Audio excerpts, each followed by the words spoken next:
Halo, selamat datang kembali di channel Nasrul in the House.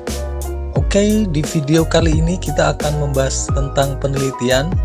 Kita akan membahas Dasein dan Dasolen dalam penelitian ya. Jadi, kenapa sih harus ada Dasein dan Dasolen dalam penelitian? Oke, langsung saja kita bahas. Kenapa istilah Dasein dan Dasolen itu dijadikan prinsip dalam metode penelitian? Jawabannya adalah karena dalam penelitian itu harus ada masalah. Penelitian biasanya menjabarkan masalah hingga mencari tahu jawabannya. Tidak akan ada penelitian jika tidak ada masalah yang akan diteliti. Lalu, apa itu masalah? Masalah adalah keadaan di mana kenyataan yang sebenarnya tidak sesuai dengan yang diharapkan atau dicita-citakan. Dasein dan Dasolen pada hakikatnya adalah dua istilah yang sama-sama diambil dari bahasa Jerman. Meskipun makna di antara keduanya berbeda, akan tetapi saling terkait satu sama lain. Di mana Dasein lebih mengacu pada suatu peristiwa konkret yang terjadi di masyarakat, sedangkan Dasolen mengacu pada peraturan hukum yang bersifat umum, atau bisa juga dikatakan sebagai hal-hal yang dicita-citakan, diharapkan, atau yang seharusnya terjadi meski belum juga terjadi.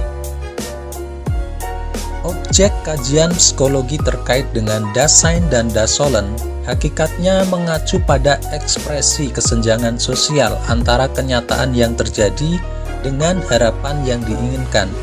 Di sini, sangatlah jelas jikalau Dasein adalah realitas sosial yang terjadi, sedangkan Dasolen adalah apa yang seharusnya dilakukan. Oke, sampai di sini sudah ada gambaran ya, tapi jangan beranjak dulu, mari kita lanjutkan pembahasan yang lebih mendalam. Pengertian secara umum Dasein adalah serangkaian bentuk tindakan sosial yang terimplementasikan dengan praktik segala hal yang kejadiannya diatur oleh Dasolen.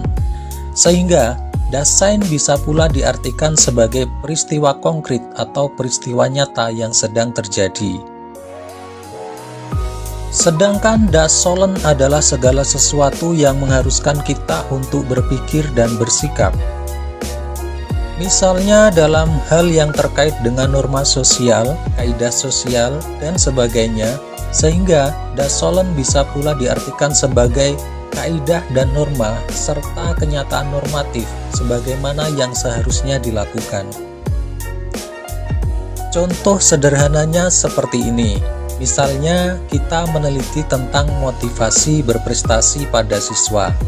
Ketika kita observasi dan wawancara yang kita temukan banyak siswa yang motivasi berprestasinya rendah, sehingga malas belajar dan lain-lain. Nah, kebanyakan siswa yang memiliki motivasi berprestasi rendah disebut Dasein, yaitu kondisi yang tidak sesuai dengan seharusnya. Nah, kalau Dasolen itu kondisi yang seharusnya.